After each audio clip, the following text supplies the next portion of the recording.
guess you did. Um, at the request of our guest today, he wanted me to have some uh, uh, interview with Mike, take two. So, No, actually, I just thought you maybe would have a standard opening that you would use, like, here I am for. No, okay. we can work on that. We can workshop that in a future thing. So, anyhow, the point of this podcast slash interview slash whatever this turns out to be, is that I was fortunate enough as a student at Benton Community High School in the 80s to have a phenomenal speech coach. But that's not actually what he's known for. He's known way more for his directing abilities. But I can't act, and so I never availed his abilities on that. Anyhow, I'd like to welcome you all and introduce you to Michael J. Peitz. Good evening, Steve. And you're not going to call me Michael or Mr. Peitz, right? You can't call me Michael. You can call me Mike. The entire topic of this conversation is titles and whether to use a title or not use a title. And earlier today, I was talking with a friend of mine who is now Judge Schuling in Council Bluffs, Iowa. And prior to that, he was just Matt Schuling, lawyer. And I was like, why don't lawyers have a title in front of their name? Because it's the only profession I can think of which the president of Coe College right now is a good friend of mine by the name of Dave Hayes. Before he became President Dave Hayes, he was Dave Hayes because he's a lawyer. He had nothing else as a title. Esquire. Yeah, well, After. so that is anyhow in the group chat, his roomie, my anyhow, our bestie friend with her, he was like, well, he could go by Esquire, and I don't know about you, I have received a business card that said Esquire in front of it, and all it does is make me laugh because that is not a title any lawyer would use who has whatever. All that And aside, if I can interrupt, it interests me sure, that they're often JD. yeah, Their degree is Juris, JD, Juris Doctorate, and they're not a doctor. but they But can't they call don't use themselves doctor. doctors. They're not by the Oh, law, by the rules of they cannot call themselves doctor. okay. Continue. So no, uh, decades ago, Frank DeFord, contributor to NPR and sports writer, did a great piece discussing the importance of the word coach. And I do think the word coach is a very powerful term. So, if all the titles that you've ever had, what title was the most impactful, most meaningful to you? Well, I think it's interesting because I've never had a title. Although when a speech coach is still Mr. So-and-so, Mrs. So-and-so, Miss So-and-so, whatever. Um, Although, John Jensen, his dad Milt that I taught with, always called me coach. He would say, "How are you doing, coach?" Whatever, because I was coaching speech, and speech directors are called a speech coach. Mhm. Um, but as a theater director, you're not called Director Smith, Director Peitz. You're just Mister or whatever term the kids use for you. Sometimes kids called me Peitz. Yeah, I even had kind of a fun one that got caught on that I was known as Papa Squish, which is a whole story unto itself that you may or may not know, but that happened. Uh, and that was fun. And that's what the kids often called me, when we were in the directing thing. But you're never known as director. So because Go I don't ahead, have go a, into the Papa Squish because the whole point of this is like to go deep into your world. Explain Papa Squish. Where'd that come from? oh, it came out of the Smurfs. So what was that at Benton or was that at That was at Benton. That was at Benton. Probably came from Jim Miller, and you okay. know Jim, or about that era. And a lot of the kids then did that because it all had to do with Papa Smurf drinking soft water making You you do kind of squishy. look like Papa Smurf. Am I blue? Just It's horrible lighting in here. I'm We need to just set up my throwing it out there. studio. Just throwing it out there. Yeah. And so Papa Smurf became, because I drank soft water, it would make you squishy, Papa Squish. And it stuck. And, that, or for short, I was Squish sometimes too. So that was about the only title that I've had, other than, Mr. Pites or whatever. Um, so, in the theater world, you aren't called director so and so. And there are some theater directors I really respect a lot, but they're not, you know, Director Smith. They're not Director Kranz. They're Aaron. They're whatever their first Yeah. name. I mean, look, nobody calls Steven Spielberg Dr. Spiel. I mean, one of the greatest directors of all time. They don't refer to him by any honorific title. So, but my Yeah, question is, to what degree? Um, Again, my world being a geek, the reason there are more colonels in today's army than there was during World War II is that the U.S. military discovered that by giving people a title, they're able to pay them less. And also going back to Judge Shuling, uh, truly, Matt could make a multiple of his income if he were in the private sector. He has chosen to be in the public sector, and so by calling him Judge Shuling, it is that title enables the state of Iowa to save a ridiculous amount of money that they're paying him less than he'd make in the private sector. because he's a judge and not Yeah, a private exactly. attorney. And And so, it's interesting. You say something that another student I worked with, Matt Hagmeyer, who's in Cedar Rapids right now, and I've had lunch with Matt a number of times. He's a great young man. Talked about that very thing. I would dispute one thing. In the military, as you go up in rank, your pay does go up. sure. So becoming a colonel doesn't mean you get paid less. It just means you're going to get paid colonel's pay, which is going to be more than major's pay and less than general's pay. However, perhaps those same skills outside the military could garner him or her more Yeah, money ridiculous with amount those more skills. money. That's why. Yep, yep, Matt worked in not-for-profit. Actually, he went to work for the Educational Theater Association, which I was the executive director for. And then when that's a position I retired from, Matt, some years later, 5 years later, went to work for EDTA, and he commented that his position, and he's no longer with them, but he had not too long ago received a title, which he said, in the not-for-profit world, a lot of times you get a title, which means you don't get more money, but you get a title, which is an honorific, right? It kind of raises your stature because you have yep. the title. And you get a title, but not necessarily money. So there is some truth to that titles do elevate that sense of income, stature. Oh, dude, I work in academia. Title is everything in academia. Whether you are instructor, senior instructor, assistant professor, associate professor, full professor, Mhm. your place in the food chain, there you go. And then of course above that is dean and all that other stuff. But I mean, it is the most hierarchical thing alive in the world is academia. So Yeah, yeah.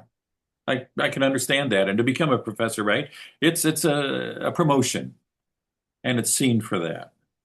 yeah, if the Peter principle is true, the idea you get promoted until you're no longer until you're worthless, if the Peter principle is true, it's most true in academia. So, okay. So you were an instructor, or no? Did you say you made?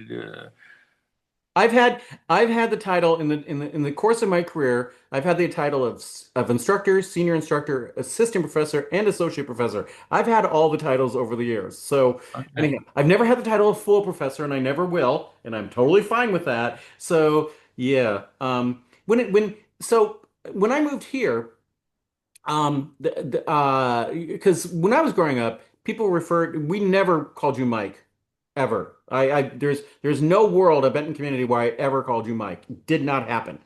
Um, by the way, that's now changed from what I've been told by my friends who are teaching now. There are students who call them by first names.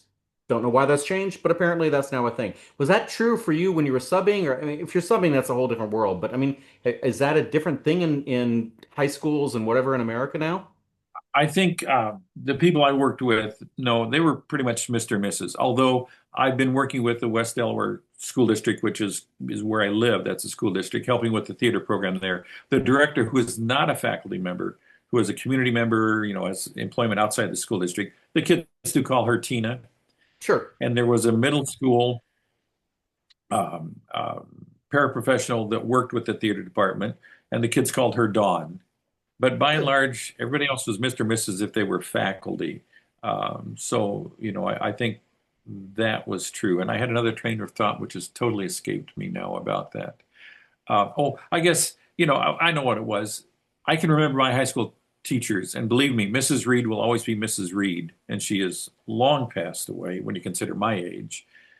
She'll never be Edna. Mr. Beamer, who was a very close friend of my brother's, will always be Mr. Beamer, not Jim. And I had him in ninth grade as well as in high school, from middle school to high school.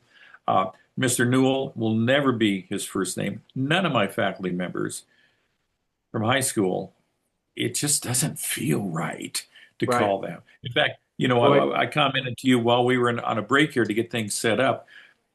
I was messaging with a student that was Doctor, a year Doctor, behind. Doctor, Doctor Aaron Bosler, Doctor.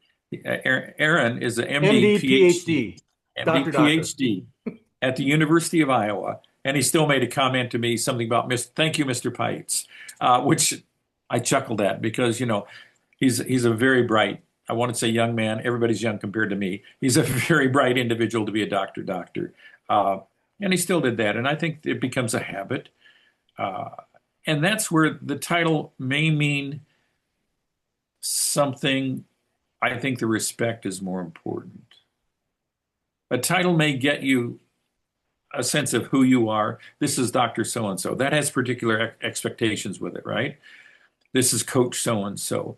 And maybe a coach has a little bit true connotation because you hear a whole lot about, football coaches. This is the game of life. And there's a connection there that may or may not always be there in other areas. I worked with you in speech. I worked with hundreds of kids in speech, hundreds of kids in theater, and a whole lot about improving particular things.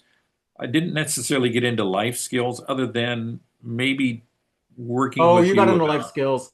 Don't underestimate yourself. You got into but life skills. Keep going. I don't know that I did them by advice. Maybe it was by example or by expectation. No, You wouldn't agree with no, that. you were underselling yourself, but keep going. Oh, well, thank you. Okay. That I think there are times there may be particular professions where the relationship tells you the respect, not necessarily the title. The title may set up an expectation. I think it's what you do, it's how you relate, it's the modeling that you do that is where the real meaning comes in the relationship. Not that I'm your coach or I'm your director, but what I do for you and with you, I think is more important than the title. Like I say, the title may set up an expectation, may open the door. It doesn't mean a whole lot if you don't pursue it, um,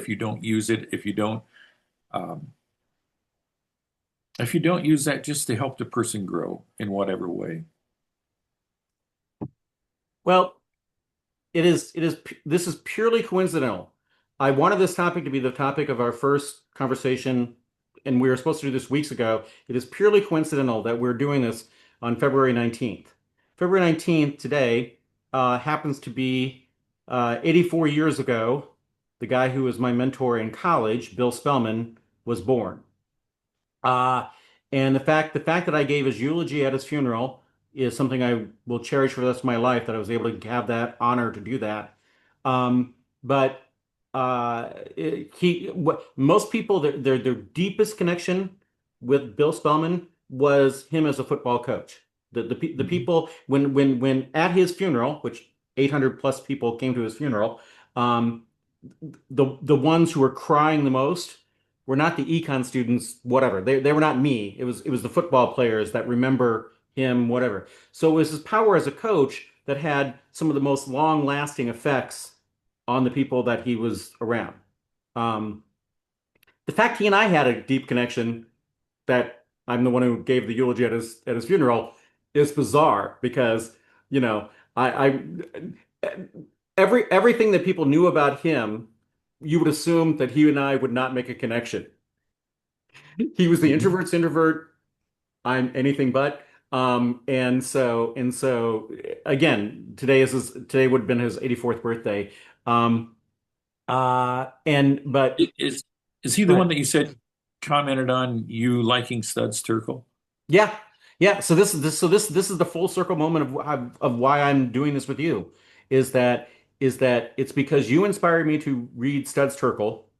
That when I went to college, and I in the summer of '85, I went to Co for a visitation. That's where I first met Bill Spellman. And literally, upon meeting him, I said, I'm coming to Co and I'm majoring in econ. That was as a junior in high school. I knew my path that forward moving on.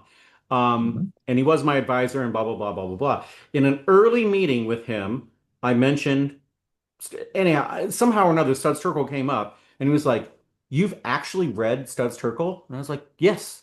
And he said, this is a direct quote, "Oh, so you're not some fucking hayseed." Because I'm from a farm and he just assumed he made assumptions about me and he's like, wow, okay. And so that's how I got on his radar and the rest was history.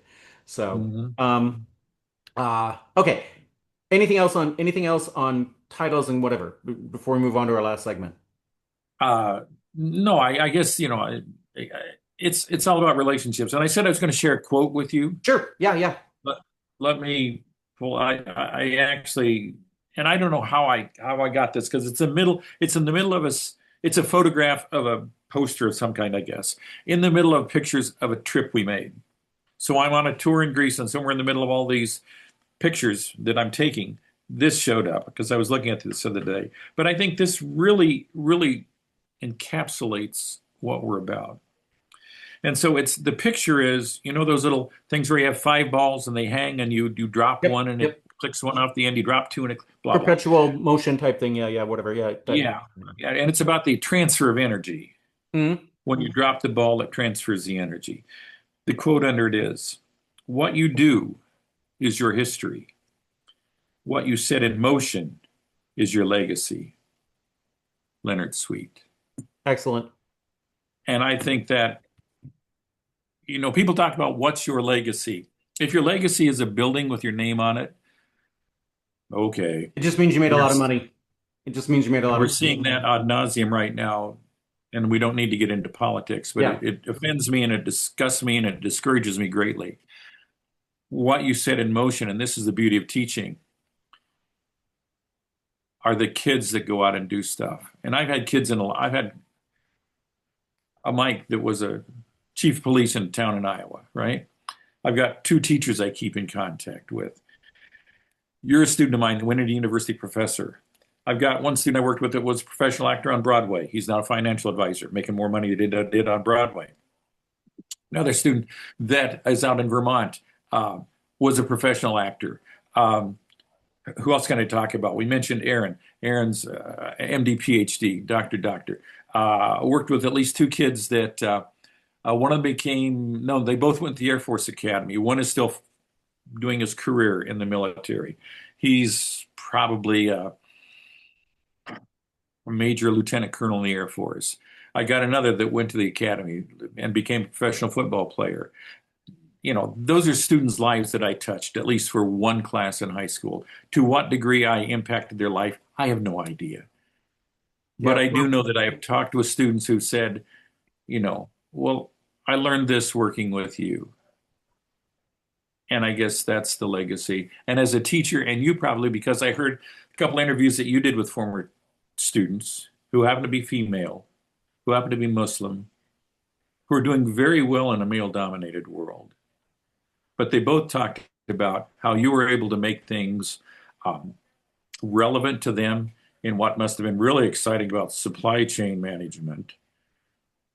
Yeah. Not an easy Oh, topic to make really? interesting. Not an easy topic to make interesting, but But they were saying, you helped them and you helped them understand what they could do in their career. And I've heard other students, we talked about Tim and Todd and how I asked them some questions about, what did you learn through your experience? Those are the kinds of things, if they take what you model for them, what your expectations do for them, that's what makes me as a teacher uh, feel good, feel humble, feel choked up, because somehow I dropped the ball and then that little machine, that little toy of four, that energy transferred and came out the other end too. And I think teaching, that's what it's about. So does the title mean something? Yes, it does, because if the title is a term of endearment, that's great. But you don't have to have the term to have the impact. yep. Some of us don't get a title. Hopefully we have the impact. Yeah. Okay. Um, my wrap up of this conversation, this discussion, is the fact that uh, again, when I gave Spellman's eulogy, I said, and I don't want to break down here, the best thing you can say about a man is that the world is a better place because he was here. I know for a fact Bill Spellman had an unbelievably huge impact on this world, and it was for good. As I'm sure you've had that impact, as I know if I die of a heart attack today, that's what took him out. If I die today, I know I've had a positive impact on this world. So, anyhow, last segment. Uh, I'm on the Benton Community Hall of Fame for Fine Arts. And I'm definitely on the Hall of Fame for Fine Arts because I won extemporaneous speech at least twice. I won it my sophomore year, I won it my senior year. I couldn't compete my junior year because my brother was getting married. Anyhow, let that go, Steve. I could have won it every year. The reason I won it is that uh, Mr. Peitz, Coach Peitz, Mike Peitz, whatever, talked me through how to set it up and to do it right. And then I go compete against these nerds who bring in literally a suitcase of reading materials. And I'm like, if I can't beat the guy coming in with a suitcase of reading materials, something's wrong with me. And so I won every extemporaneous contest I ever participated in, not bragging. It's because of the skills that you gave me. Now, where we're translating this to this podcast, to this interview, is that I want to end every interview with Mike where he asks me a question and I have to figure out a way that I answer it in less than a minute. So you're on. Give me the question, and I'm starting the So clock. does that mean you won't wax poetic and go on and on, I right? because I could go on for an hour on any topic. So your question, I get 1 minute. That I'm sure of. Well, I think you just answered because you kind of set me up to know you're going to do that. And I think you just answered the question that I was going to ask, and that was, what was, and maybe this is it, what was the most important lesson that I taught you? Oh, oh, okay. You taught me two great lessons. Okay. I'll give The you first is two. what the first is what I just gave you of how to do exempt that I'm going to win no matter what. That's great. And so you guaranteed me winning extemp any contest I go into. But you also taught me another lesson. I missed a rehearsal. I don't even know what play it was. I missed a rehearsal on Monday of the week of the play. Let it go. I did. And your disappointment in me was enough that shame I've carried with me for the rest of my life. And so, Well, good, and because so that was a life lesson that you don't remember even shaming me because there's no reason no. for you to remember it. I was a bit player in a whatever. Anyhow, but it was the notion that I had let you down that is a shame I've carried with me for the rest of my life, and I've never done anything like that again. So yeah. Well, thank you for letting me know that I taught you something. And that's an important lesson because you talk about football and so forth. If I can digress and tag onto that, you talked about the team. In theater, we don't necessarily see it quite the same way as a team, but honestly, it is. Because when even somebody like you, this bit player, isn't there, you're letting the team down. Yep. Because the end product is the result of the team's activity, that everybody has to be there. When you talk about ensemble, I like to tell casts when I work with the cast is that you can be the smallest person. If you're not in the scene, if you're out in La La Land, I will find you. You will stand out because I will be able to tell that you are not a part of that scene. You will show me on your face that you're not there. That's not teamwork. That's where the teamwork happens, that everybody contributes from the smallest part, if you would, to the largest part, because that's the ensemble. And that's the beauty of live theater. And that's the life lesson that we contribute, right? Act, the thespian motto, act well your part. They're all the honor lives. Whatever that part is, No, act well your repeat part. that. And we have to end this very soon because we're literally going to, and anyhow, repeat that. What's Alexander the Pope. thespian model? What's the thespian? Alexander Pope said, act well your part. Act well your part. There all the honor lies. Okay. Whatever your part is, do your best. On that, we're ending the recording. Thank you for tuning in. Hope you tune in later.